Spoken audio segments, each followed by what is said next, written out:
Have you seen that new Guru doc? Very informative stuff. Eagles fly high.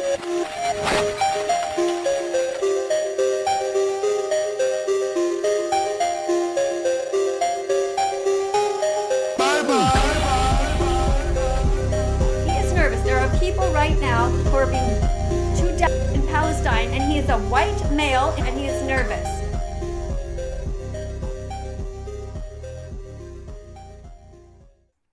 Good morning, good evening, good night, Eagle MMA family.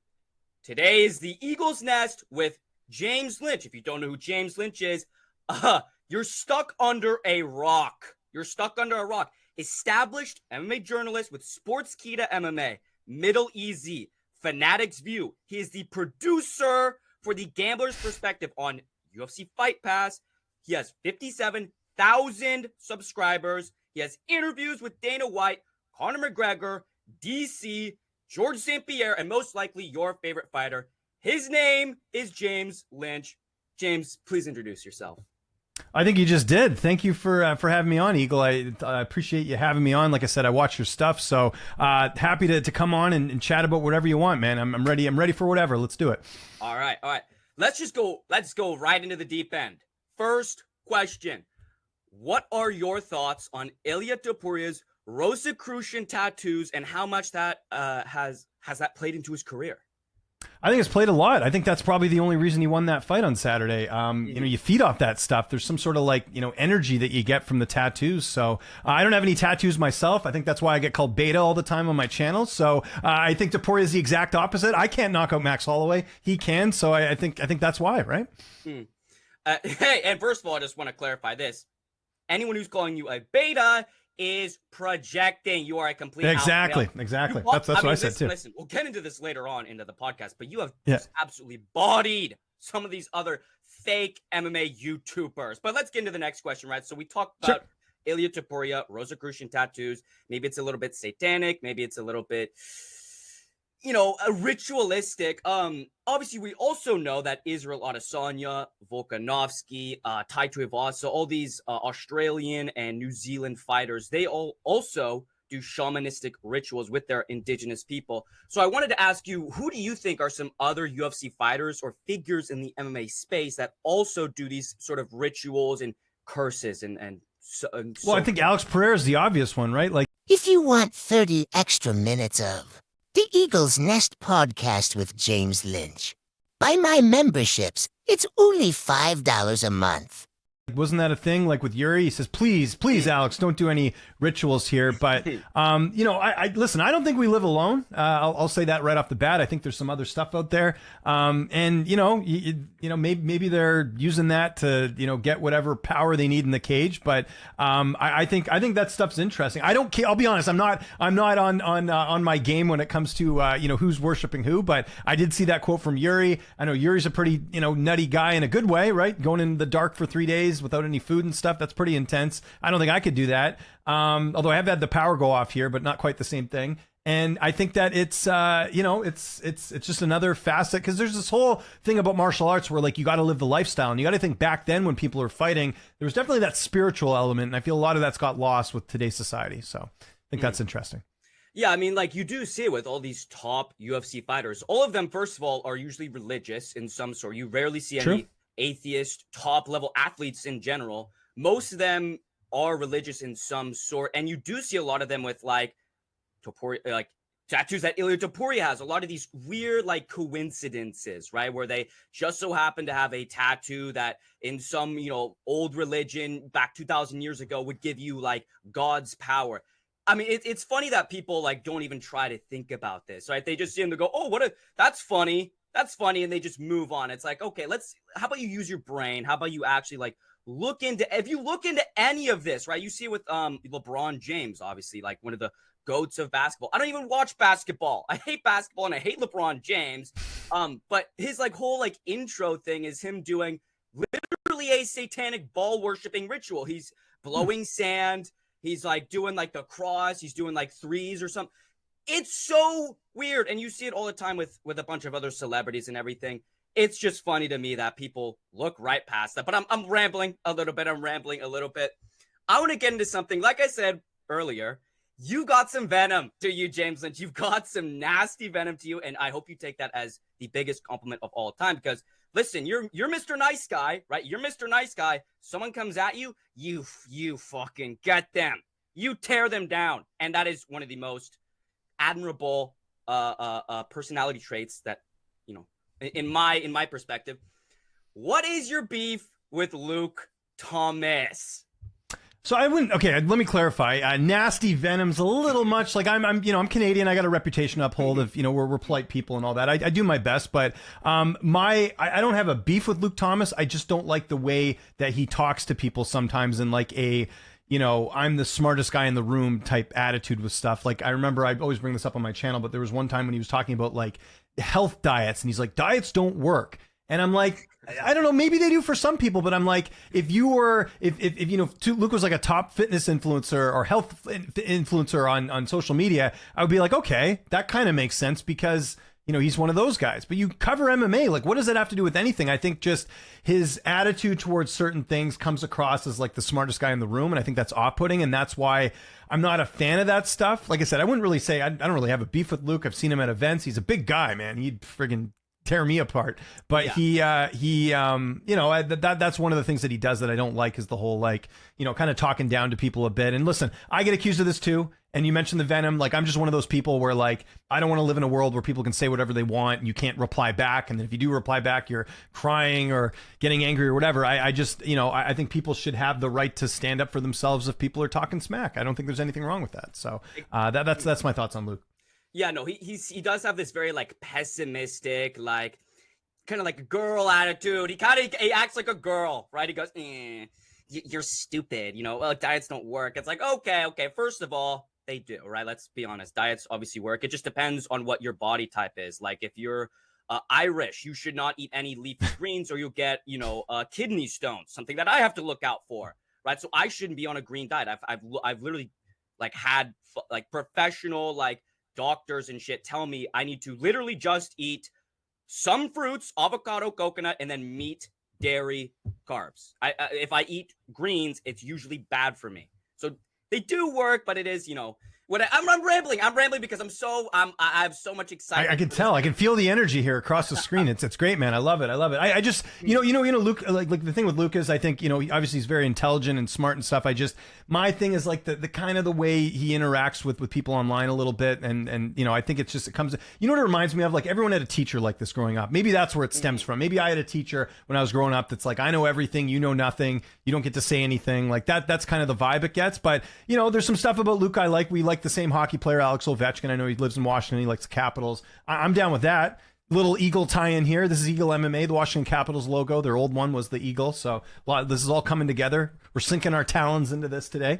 But yeah, it's yeah. So I mean, like, yeah, I think there's stuff with most people, there's stuff I like and there's stuff I don't like. Yeah, and I think that's a good perspective to have, right? You don't hate him necessarily. There are things you dislike, and there are things that you can say, I respect him for that. And another person I wanted to bring up who I kind of have the same feeling with, I can respect him in some sorts, but other ones I just really, really don't like him. And I think you have a similar feeling as you posted a video about him, MMA Joey. Now, we're not just going to go on a hate tirade here, but this is important stuff. This is, something big that happened with your channel, in the sense that someone's trying to come after you. And again, you just came at him and you said, you're not going to talk to me like that. You alpha'd him. You bodied him. You showed him who's daddy, who's boss. Okay. So just tell the story real quickly of MMA Joey and what he did to you, just very quickly. Yeah, I'll give actually like a little, like, cause this actually came to the forefront. I think MMA Cozy or Cozy MMA did a video on this. Clembet then did a reaction to that video. I saw that this week. And I think people should understand what exactly happened there. I run a Discord, the person in question was, talking smack about my Discord, calling people racist, doing all this stuff that, like, these are friends of mine and you're going out and writing this stuff. And then he called me a scam artist. And I'm like, and I had to point out to people, because I'm sure people reading this are like, wow, he's like trying to like pull a fast one. Like, like you see the pump and dumps with crypto and stuff.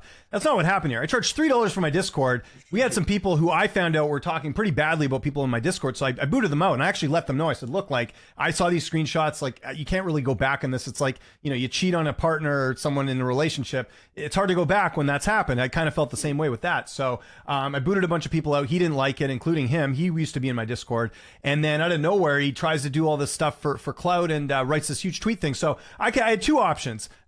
I could have just ignored it, and then people saw it, and then people keep bringing it up, and I'm not addressing it. That's like, being a comic and not addressing the heckler in the room.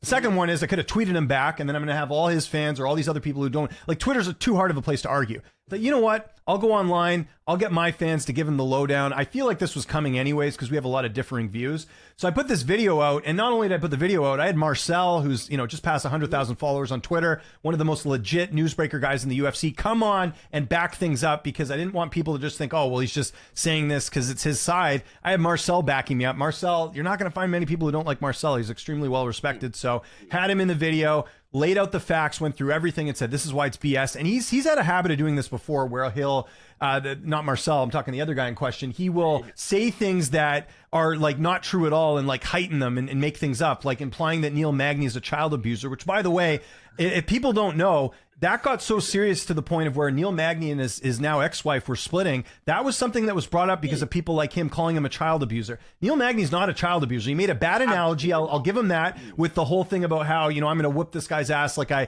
whoop my children. What you should have said was, I'm going to discipline him like I discipline my children or something along those lines. Would have been a better analogy. But he takes this thing, he lies to everyone about it. People love it because there's a lot of fans who hate fighters and just like can't wait till someone talks bad about that fighter and jumps on the train. And it's like a thing they like. And so he does the same thing here with me where stuff that was said, like some of the stuff that was even close to being like quote unquote racist was something that someone said in a chat. It wasn't even in our Discord. So it's like, what do you, and it was like, it was evidence he was like holding on to for months. Someone said something on a live chat. I didn't read I don't read the comments before I post them. I usually just go, okay, I'll answer this question. It's up there. Someone had it and it's like, okay, but anyways, all I'm going to say about him, biggest backstabber in the industry, one of the worst people you'll ever meet. And I don't say that about anyone. I mean, there's a manager in this sport that is well documented I don't get along with or whatever. I mean, he's right up there with him as far as being, just a complete scumbag. So, I really do not dislike, I don't even hate this guy. I strongly dislike him. And I think he's bad for the sport. I'll put it that way. Yeah. And a couple things I want to bring up as well about this individual that we're talking about. Earlier on, you said, he was calling you a scammer, which I think is very funny because when I listen, and it's something interesting about this, I've only been watching mixed martial arts since 2022. The first UFC card I ever watched was Israel Adesanya versus Robert Whittaker 2 because I wanted to watch Derek Lewis and Tai Tuivasa brawl it out. And that was the fight that got me enamored with this sport, was seeing two big old fat dudes, a big black fat dude going like, when he knocks someone out, and a dude who does shoeies and drinks beer after he gets his KOs. I've only been in the sport for 2 years. I used to get recommended MMA Joey constantly. I'm like, I'm not going to watch it. I eventually watched like a couple videos. I'm like, this is such shit. Like, this is terrible. Like, I don't like this at all. And I watched a couple of his live streams, and he would be in his live streams going like, oh, guys, I need a new $300 lamp. This is real. He needed a new $300 lamp, and he was asking his chat, like, guys, like, if you guys want me to get this $300 lamp, make sure you donate like $10, $20 or something. If you guys want an hour long, if you guys want 20 more minutes of the stream, you got to donate me $20 more. And like, bro, like, that is so nasty. That is so scummy. That's so like weaselly, just disgusting to me. Well, even the part I didn't even bring up in this is that I helped him a bunch at the beginning. Like, we were friends. Like, at least I thought we were friends. Like, he would ask me for advice. I'd help him out. Like, I don't think you and I have talked like off camera at all before, but like a lot of YouTubers, like people will hit me up and be like, hey, I want to know this and that. And I'm not like an expert, but like I'm a person that I'll give advice if people have questions. Like, I've been in this industry for a while. And so that was the other thing that was kind of like, it just goes to show like what type of person he is. Like, someone that's helped you, you can't talk about this behind closed. If he had a real problem with this, he could have easily talked to me behind closed doors. Like, there's no reason why this had to be public. Once he made it public, he crossed that line in the sand, and it turned into like this big thing. And again, there's videos on my channel that outline all this. That's why I put them out there, because I know people are going to say what they want about me. That's fine. It's the internet. I'm a public figure to a certain degree, but I at least want to get my side out of there so people can determine for themselves. I mean, you might be a big fan of his. Like, I don't agree with his views, but that's not the reason I don't like him. The reason I don't like him is because he's just not a good guy. Like, you can't like, if you're willing to flip the switch this quickly on someone because of something that had nothing to do with him. By the way, it was all these people that were in his chat. A couple of the the guys that were in his chat, in his Discord, were in mine, and I booted them out, and I at least gave them the heads up. Like, I think it would be worse if I just kicked everyone out and didn't say anything.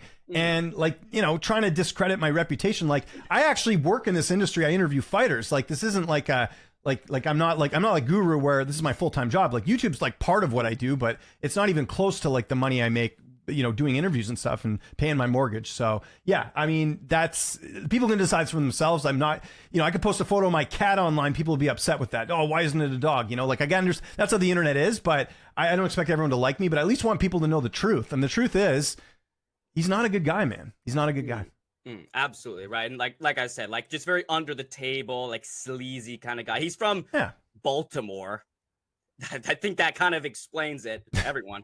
Right. I don't know. I have nothing against Baltimore, but yeah, I mean, he could be from anywhere. It doesn't matter. I think, you know, your character's a big thing in life, and it's just, you know, it is what it is. So I just, you know, I don't interact with people like that. I don't interact with people like you and, you know, so many others, MMA holes like that. Like, I have a lot of friends in this industry, and like, I don't really have a lot of enemies because like, we're cool. There's no like hidden agenda here. You know, Submission Radio, there's some of my best friends, Dennis and Casper. I know it's just Dennis now, but like, you know, we share contact information. Like, we, you know, they're killing it right now with interviews, but we help each other out. Like, that's how this industry should be. It shouldn't be a competition. And I think for him, once he saw that his certain way of doing content was getting views, and I think his fans don't like me because we have opposing views, I think that contributed to him making this heel turn, as they use in pro wrestling, right? So. Yeah, and I think a larger point on what you just touched on there was these people like MMA Joey and like MMA Guru, for example, they're not like, they want it to just be them. They want to be the only ones that succeed. Like me, like from the second I started my channel with less than 50 subscribers, I was already putting people on. I was already trying to get more people that were maybe thinking about doing YouTube or whatever. I was already pushing them in and getting them screen time and everything. There's a couple channels like Better MMA, Mogwonk, Zerg, a couple smaller channels. I think they have less than 400 subscribers combined. But like, I've always been about that, because if you don't know, anyone that's watching as well that doesn't know, Rigo, MMA Rigo, has immensely helped my channel and gave me a massive push when I first started out. And I'll always appreciate that.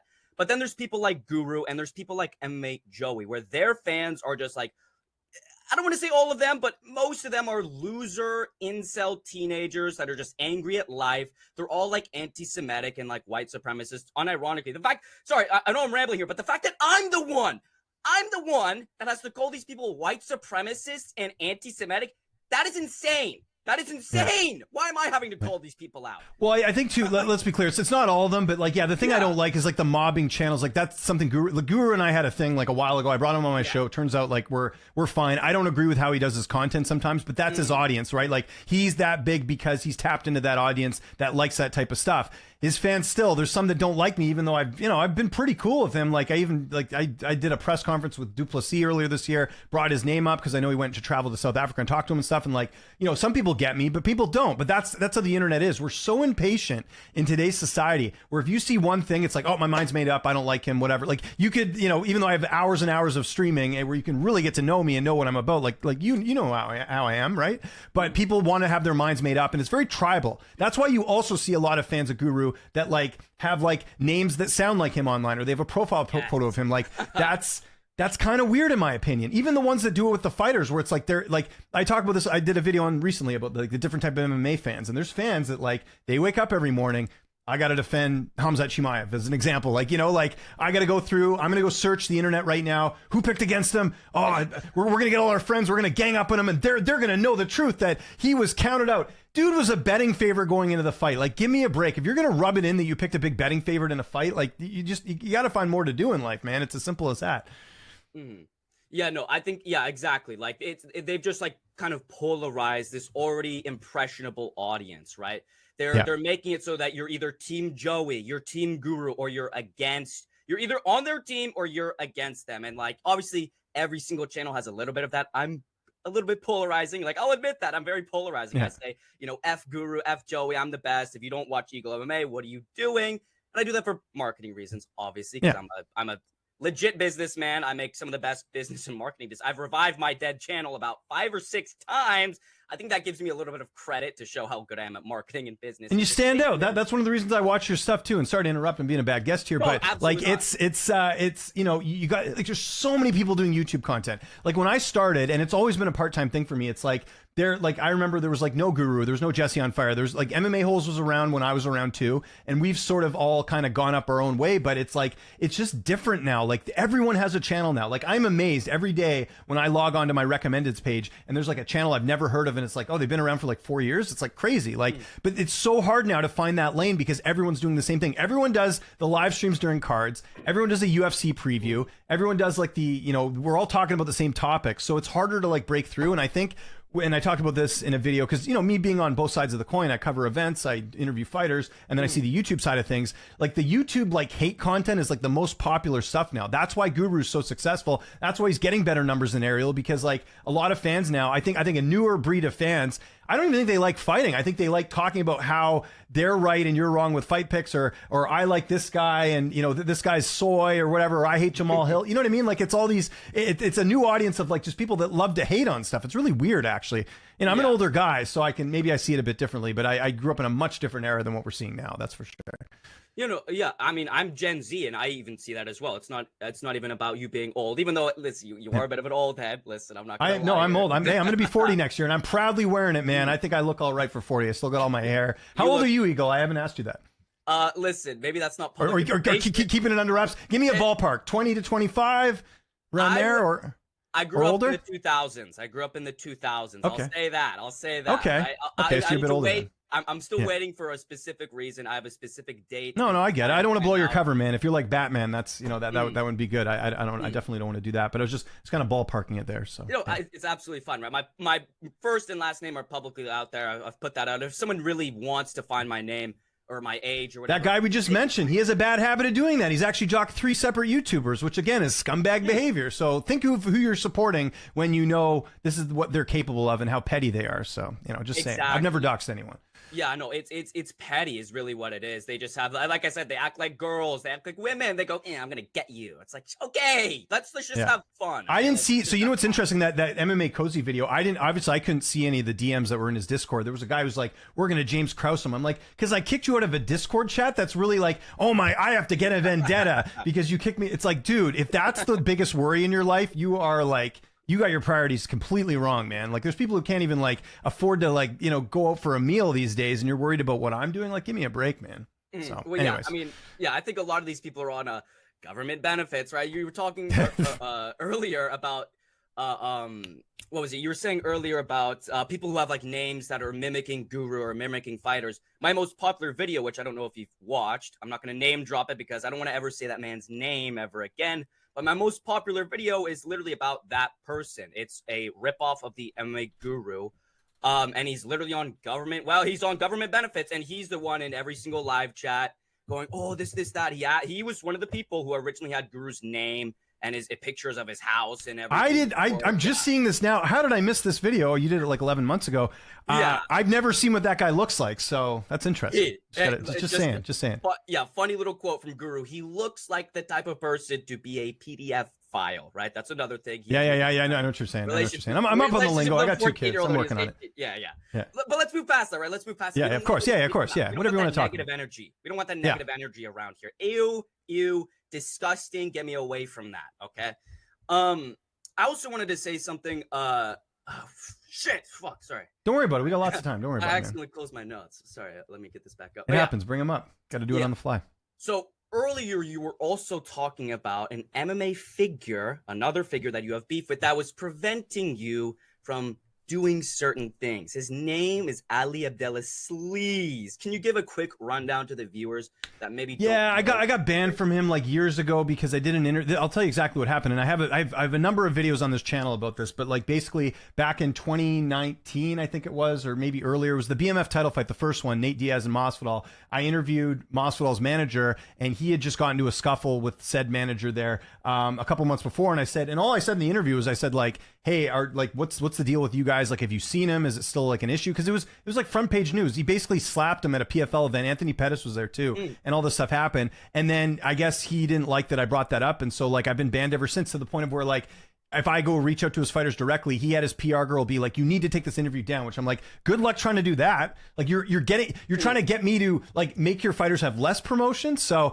it's always been a thing. I've seen him at a couple of events. He's like gone out of his way to like make a scene. He made a big scene at UFC 303. I talked about this on my channel, but basically like he was upset because at Bellator last year, the Bellator 300 card, he went up to PR and was like, he can't ask any questions. Now, look, I wasn't going to ask any questions anyways to his fighters because, like, I just don't even want to deal with this. I just want to do my job. Like, I'll talk. Cyborg was on the card. I do a show with her. I was talking to her. I asked Brent Primus some questions. Like, I was not even going out of my way to like cause a ruckus because, like, I don't want that to even be a thing for anyone that's even watching out there.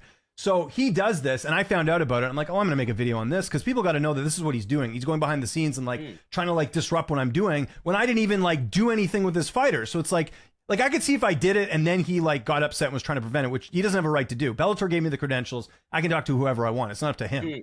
But so I did that video and then he didn't like that. So all these months later, he remembered, sees me at 303, like corners me. And he's like, oh, you're doing this for clicks. I said, no, dude, like and then his other is like right-hand man, like threatened me. He's like, if you come to Vegas again, you're going to get slapped.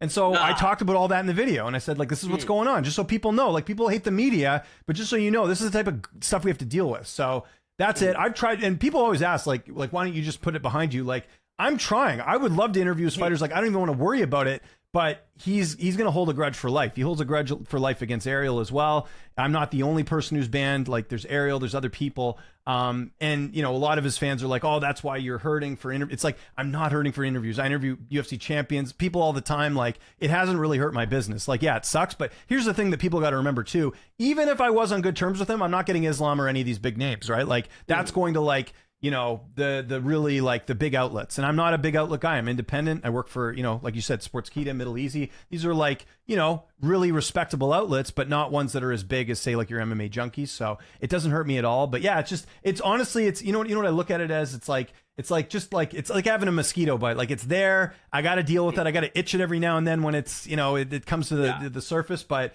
I'm still doing my job how it is. And it's as simple as that. And yeah, I wish I didn't have to deal with it, but it's not on my end. I'm not someone who you know, holds grudges. So. Yeah, just by the way, just another example of you alpha-ing Ali Abdelaziz going, hey, guess what? I don't care. I'm going to out you for being a scumbag. Some other, you know, brief information about Ali Abdelaziz. He was involved in 2001 in September, that event. He was also an FBI informant and was married to a minor, had a child with the minor. But I don't know if it was a minor. I don't know if it was a minor. I know the story about him marrying an older woman as like a fake marriage thing. I know that. And then the other thing that's key, and this is a fact, this is why you never see him at international. He can't leave the U.S.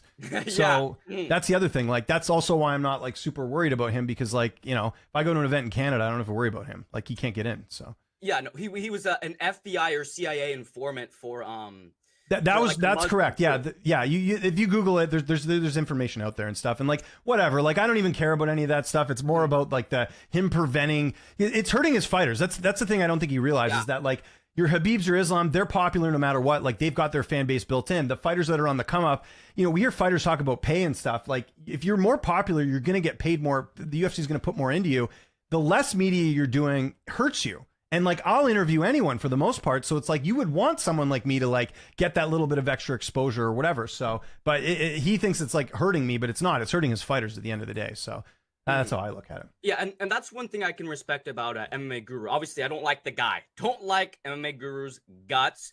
I posted a documentary about him, a full-fledged documentary about him very recently, I think in the last 5 days or something. That's one thing I can respect about him, is letting these clip channels do their thing, right? Not tearing them down or anything. He understands that marketing and branding and reaching out is the best thing. I'm sure like a quarter or a third of his audience started watching him through these clip channels. So that's one thing I can respect about him.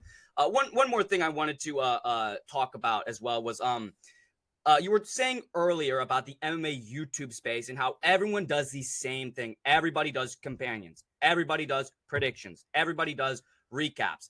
And there's very, very few of us that do anything other than that. Like, I just made a video, UFC fighters that do Galaxy Gas, right? No other MMA YouTuber I know makes the tattoos, like that. All that. That's why you stand out. Look, is anyone dressed like you, right? Like, nobody comes close.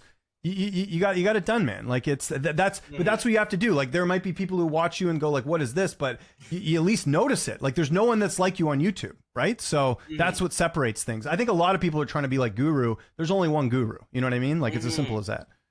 That's an amazing point right there, right? Because first of all, like I said, marketing genius. I've taken marketing. I'm taking business classes right now.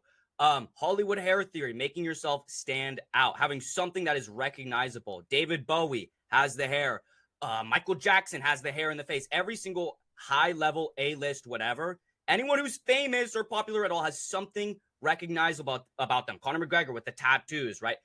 So I've done that. Also, it's the Eagle Scout uniform. What is your thoughts on Eagle Scout? I get so many people, so many comments, so many people in my live chat going, "Oh, Eagle Scout, would you get touched or something? Gay Eagle Scout."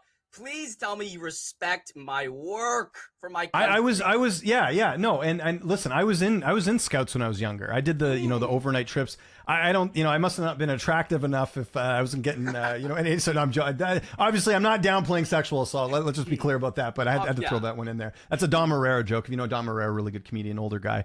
No, I was involved in it in a couple of years. I think that stuff, especially in today's day and age, is actually really valuable because kids don't go outside, they don't camp. Like that's one thing we do with my kids is we do camping trips and stuff, and like we make fires and all that stuff, and it's that stuff's like really important. But I did it when I was a kid. My son did a few years of what's called Beavers. It's the one before like being an actual like scout and stuff. And there's scandals in every big industry, religion, you name it. Like there's whack jobs everywhere. But I think like the values of what the Scouts represent, I actually think is pretty good. So we got to get more kids outside. There are more kids outside, Eagle. I'm telling you right now, there'd be less trolls. There'd be less mentally ill people online. That's for sure. You need to get outside, get some of that vitamin D. It's been proven. If you go outside in sunlight, you feel better. You get that vitamin D. You're feeling good when you go for a walk. All that stuff. Being in nature. A lot of people need to do that, man. This right here, all this, it's great. Don't get me wrong. I like going on my computer and talking my MMA and stuff, but it's also important to get those walks in and go outside and go camping. Like some of the best times I've had this year is going camping with my family. It's great. Exactly right. And I think people really do undervalue and underappreciate what it teaches you, right? Because obviously I know this, wilderness survival. I know how to survive. I know how to weld. I know how to blacksmith. I know how to fish. I know how to hunt. I don't know how to do everything, but it's more so kind of this like this connection, right? You get this kind of connection with the people in your troop. You guys are outside. You guys are hiking, camping, doing all this stuff. It gives you like kind of like a value market version of like being in the army, which I know is such a stupid comparison, but no, it's not. That's a great comparison. I'll give you a quick story. So when I was a kid, like I live up here in Vancouver, and in Canada, and obviously because there's a Vancouver, Washington, that's why I mentioned that. But like I went to like an adventure camp as a kid, and like we were up in the mountains, and I did it for a couple summers, and it like you didn't eat like great food. It was like you had to make the food and stuff, and it was like I must have been like I don't know 10, 12 or something like that, and you're literally like hiking up mountains and camping on them and stuff, and that was such a valuable experience for me, not only just to like be outside and like like you're hiking all day, like it's not fun, but like it's also like you're learning all this stuff, you're working together, you're in like a group.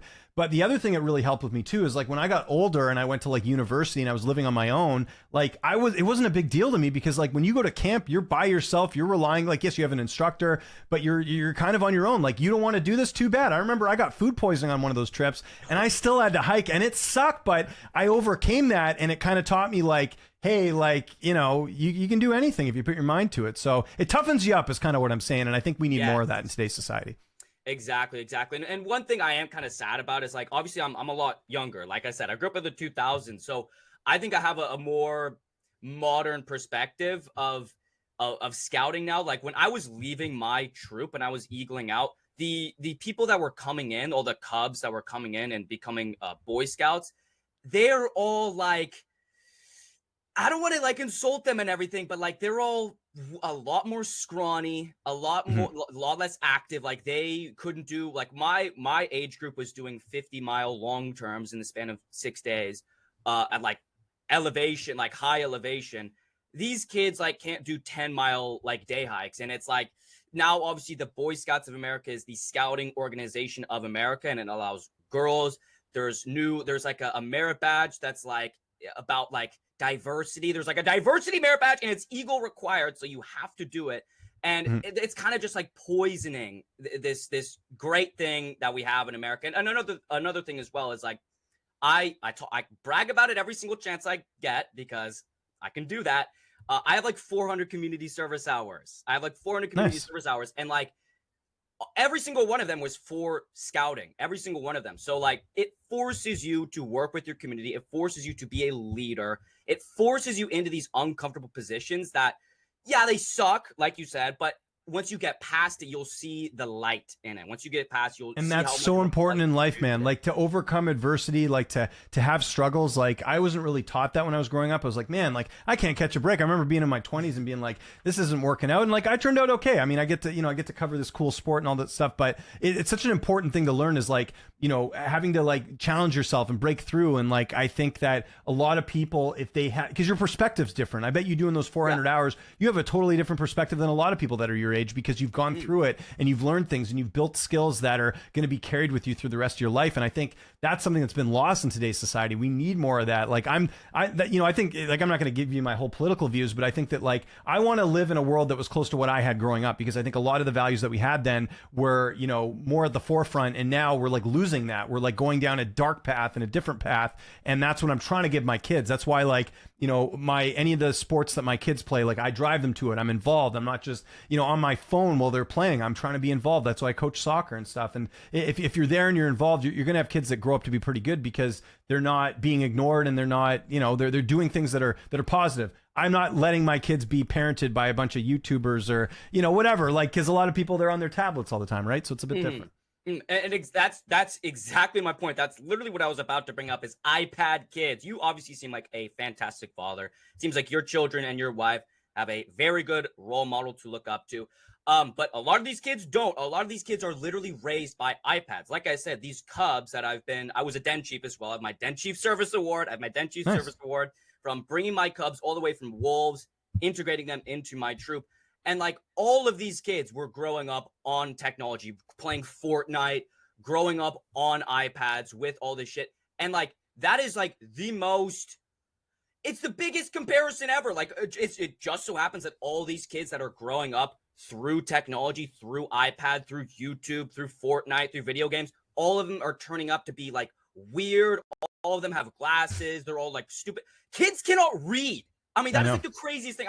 I'm rambling here again, but like no, but you're totally right. I'll give you a quick example. I won't let my kids watch YouTube Shorts because it basically forces you to have like a really bad attention span. Like I don't let my kids have like iPads and stuff at the table. If we go out for dinner, you draw. Like my kid's actually like he does art now and he's like got into like drawing stuff, which is good because it allows you to use your imagination. Like there's so much stuff out there that is like just dumbing us down. That's the best way I can put it. Like, and the result of that is the stuff you're seeing online that we just talked about off the top. Like people are dumber now because they don't have anything interesting to talk about, and they're arguing about trivial things like fighter picks instead of like worrying about like real issues like how to friggin' make a fire when you're camping.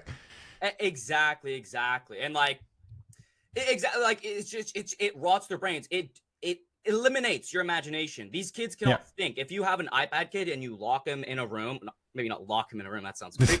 But like you put him in a room with nothing but a pencil and paper, he's just going to sit there and have a temper tantrum. If you have a kid like one of yours who's not growing up through all this bullshit, he's going to draw, he's going to find something to do, he's going to have an imaginary friend or something. It wipes your imagination. And this is the first generation. Gen Alpha is the first generation where we have parents that grew up on fast food and television that are having kids that are growing up on fast food and television.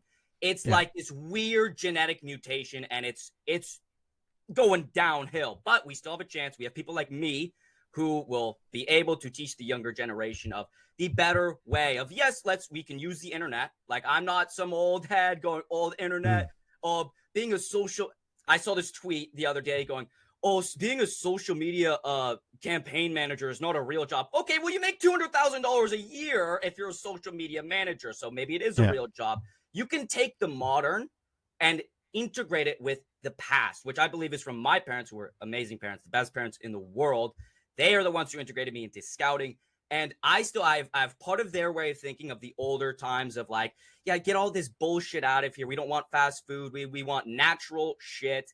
And I have the more modern kind of sense of like, we need to use what we have. We have modern technology. We have modern medicine for a reason. We just cannot abuse it. But like I said, I'm rambling because I'm so pumped up that this is the greatest interview of all time. It's the greatest podcast of all time. I love it. Let's talk about one quick question. When are you moving to California? I will never leave where I'm never like stumbling over my words here. I'm so starstruck by that intro. You know, no, it's great. No, but I'm never leaving where I live. I love it here. I'll be here till I die. I think Vancouver's the best place in the world. We got great people, great weather, a little bit of rain. I can deal with that better than the cold. Yeah, I think. I don't know why you would want to live in California. No offense, but it's like it's kind of turning. Like I was in California I was in San Diego for Bellator last year, and it's it's decaying, unfortunately. And I think the beaches are great and all that stuff, and everything's cool, and it used to be the place to go. But Gavin Newsom, what are you doing? Not to get too political here, man, but it's kind of going downhill, and that's why people are leaving. So I think. It's nice to visit, but I'll take my kids to Disneyland, but that's about as far as I'll go. I'm going to live here forever. People always ask me too, like, why don't you go to Vegas? Like, if I was a single guy and I didn't have a family, I probably would be in Vegas. That's the place to be if you want to interview fighters and go to events and all that stuff. But no, where I live, this is where I grew up. This is where I was raised. Like my kids actually go to they go to like a different school than I went to, but it's like around the same area. Basically getting the same childhood I wanted, and I turned out all right. So I figured, why not let my kids have the same experience?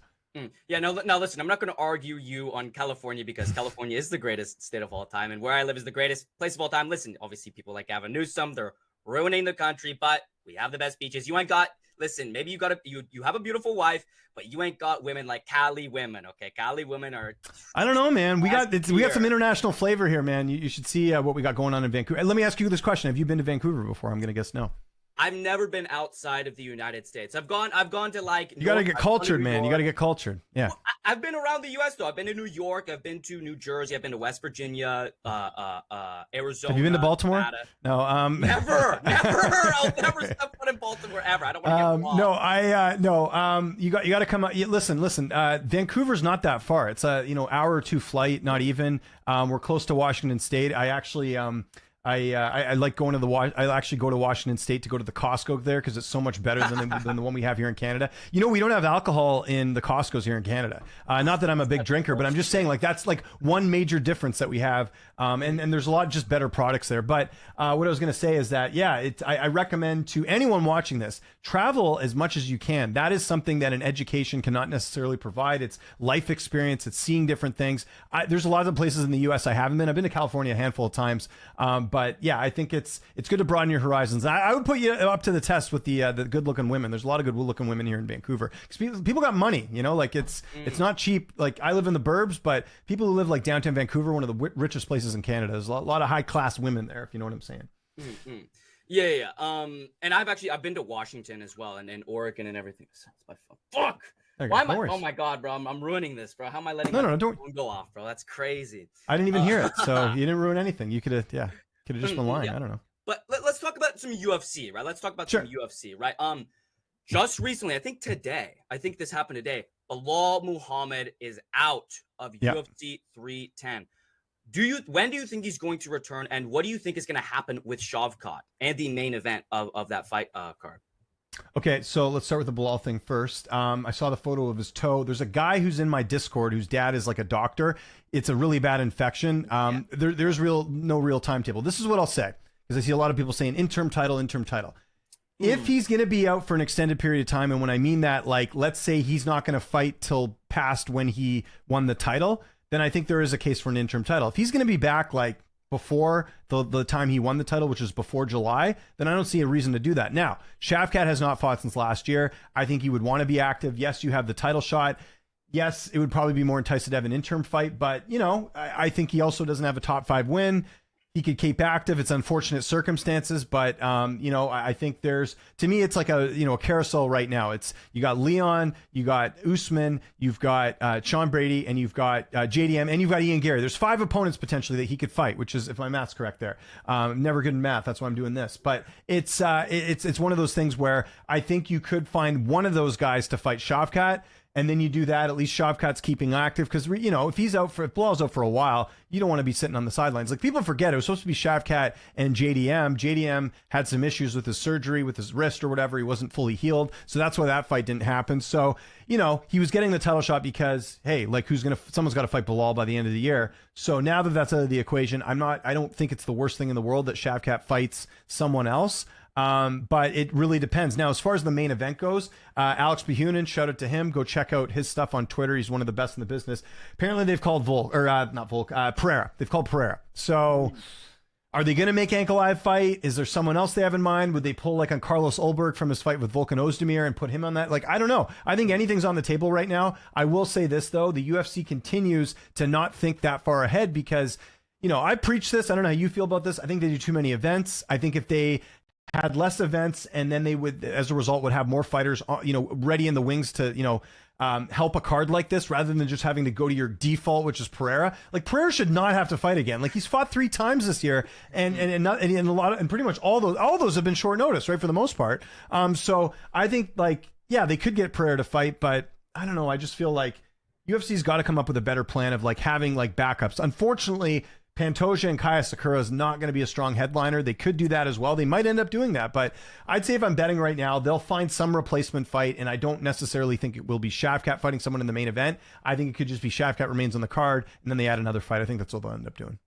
Yeah, no, I like I said, I do agree. I disagree with the interim title for welterweight. I think that's a really stupid idea. Unless Bilal Muhammad's out for like 8 or so months, then you can start thinking about it. I do think Shavkat should fight a contender. Have these contenders fight for a true #1 contender, because Shavkat's last win was over Wonder Boy, and it was not the most impressive win, let's be honest. It was a second-round submission, I believe. Maybe it was in the first round, but it was boring. He kind of just held him up against the cage until he submitted him. Fuck, bro, I'm losing track of my words here. Don't worry about it. It's all good. Bro, what was the last thing you just said? What's the last thing you just said? Oh my god. We were talking about the Bilal and like how they shouldn't do an interim title and like what are the options, and then I think Shavkat will stay on the card, but it'll get, you know, but I don't think it'll be the main event. Pereira was the other thing we were talking about. Pereira. Sorry, bro. Sorry, I'm. All good. Don't apologize. I'm a Canadian. I'm supposed to apologize for everything. Yeah, Pereira. I don't think Magomed Ankalaev is allowed to fight anywhere other than Saudi Arabia and Russia. So I don't think it's going to be Pereira versus Ankalaev. I think if Pereira is stepping in, it would be someone like Carlos Ulberg, or maybe they get Jamal Hill to step in or something on short notice. Who knows? But also, something that's been in the works recently that I've heard about is at featherweight, Volkanovski versus Diego Lopez. Now, Volkanovski stepped into the cage after Ilia Topuria knocked out Max Hollywood, pretending like he's going to fight Ilia Topuria again. I think that's a complete mismatch. I think Topuria knocks him out cold in the first round this time. What are your thoughts on the potential matchup of Volkanovski versus Diego Lopez? I don't hate it. I feel like, you know, and people disagree with me on this. And listen, I think if Ilia and Volk fight next, Ilya's going to win. I mean, I think Ilya is unstoppable right now. I think the only kryptonite potentially to Topuria could be like a Movsari Voyev, just with that wrestling heavy style and the grappling. But, so with all that in mind, my thing is, because I grew up watching MMA in an era where we had champions defend their titles for years. Volk's sort of the last one of the few that did that, where he had all these title defenses, and to me, you should be rewarded for that. Newer fans are like, on to the next one. So they want to see Volk fight someone else coming off a loss. I think if you've been a champion and you've defended your title a number of times, you should then be allowed, if you lose one fight, to get an automatic rematch. I don't have a problem with that, because I really think that it's a situation where, you know, you should be rewarded. And not to mention, he had to fight Islam on short notice. Like, I think he's done the UFC and the fans a lot of favors. Now, on the flip side, like I said, I don't think Volk would beat Topuria. Like, I think we all know that. I think, you know, it would be different, because it'd be like, you know, better circumstances not coming off the knockout loss. Like, it'd be like a year since he last fought. Topuria just fought. I don't think there's a reason to get him back in there either.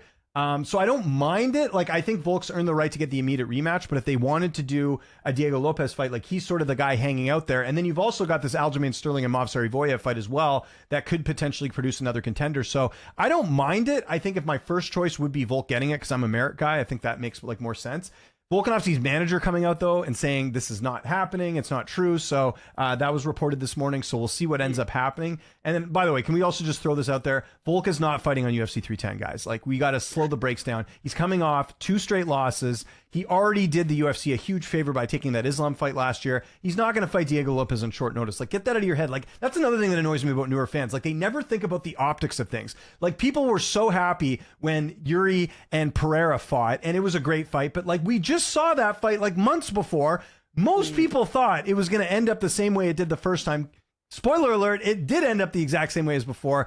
Like, I think the UFC, this is what I mean by them doing too many events. Like, they're so short-sighted. Like, I talked about this on my stream the other day. They ruined one of the biggest rematches in UFC history with Volk and Islam because they needed to have a short notice opponent, and they didn't even need to use Volk. They could have used Gamrot. Like, it's not going to be as good of a fight as Volk, but like, you basically, threw Volk to the back. Like, he has this very close fight with Islam in their first fight. They could have built up this really, really good rematch, and instead they're like, well, we need something for Saudi, so they give Volk the fight, and what happens? He gets knocked out, and then he loses his title, and like, it's kind of ruined Volk's career to a certain degree, right? So that, I know I said a lot of stuff there, but it makes sense.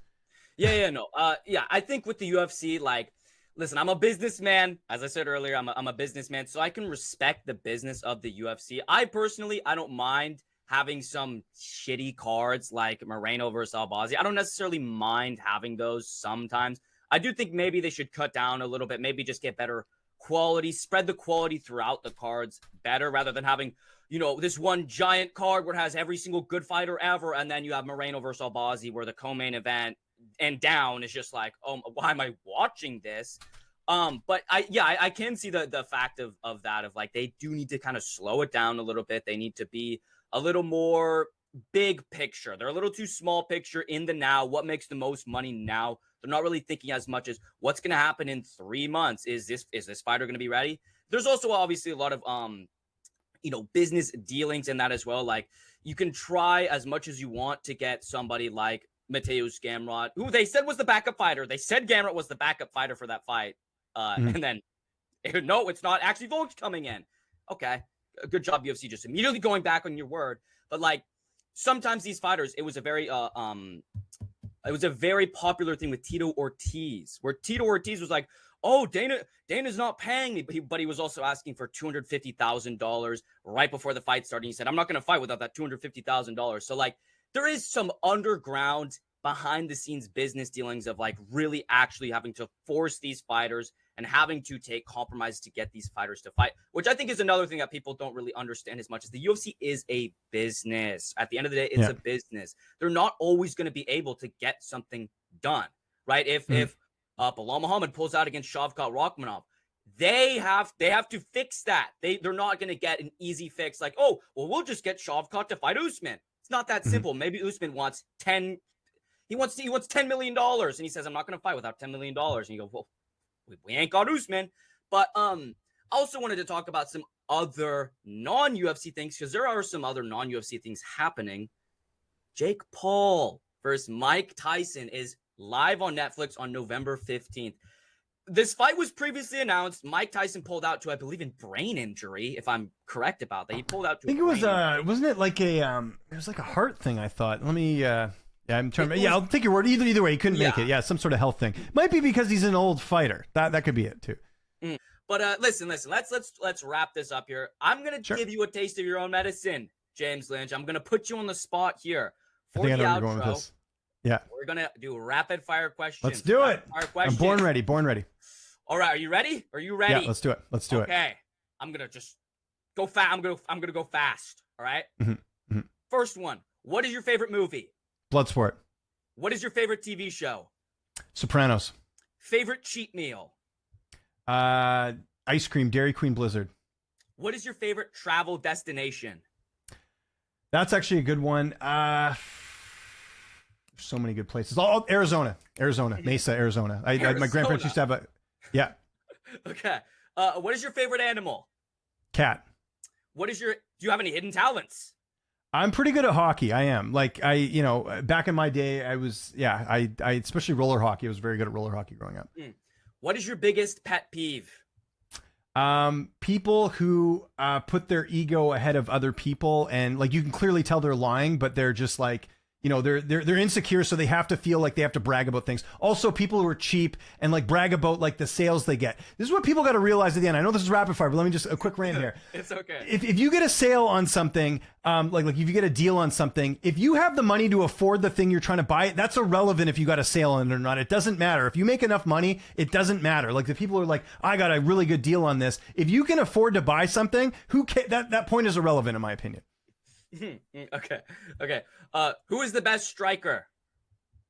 in the UFC is Ilya Topuria. Who is the best grappler in the UFC? Charles Oliveira. Who is the funniest fighter in the UFC? Sean Strickland. What UFC fighter would you want to have dinner with? George St. Pierre, because I know he eats similar to how I do. He does like the animal-based carnivore thing, so I'd go with him, and just to hear some stories too. What UFC fighter would you want by your side in a street fight? Probably have Jorge Masvidal. He seems to be good at that. Who has the highest fight IQ? I still think it's Volkanovski. What is your dream fight in the UFC? It's a fight that never happened. I always wanted to see Fedor Emelianenko and Cain Velasquez fight. That never happened, unfortunately. All right, well, listen, that's going to wrap it up here. Hour 30 from the GOAT, Lynch. James Lynch, I seriously appreciate you coming on here, giving me the opportunity to interview an established journalist such as yourself. I hope you put the word out. Fun. Eagles this in the good. game. Yeah. But listen, that's going to wrap it up here, guys. Make sure you check out James Lynch's channel. He puts out interviews. He puts out rapid fire questions. He puts out everything you could ever want. He's a GOAT. He's a West Coast, Best Coast enjoyer. He maybe dabbles in a little, little smoky, little toki every I'm Canadian. once in a I while. have to. It's part of our DNA. Hey, exactly, yeah. Right, exactly. But listen, guys, go check out his channel. Eagle MMA out.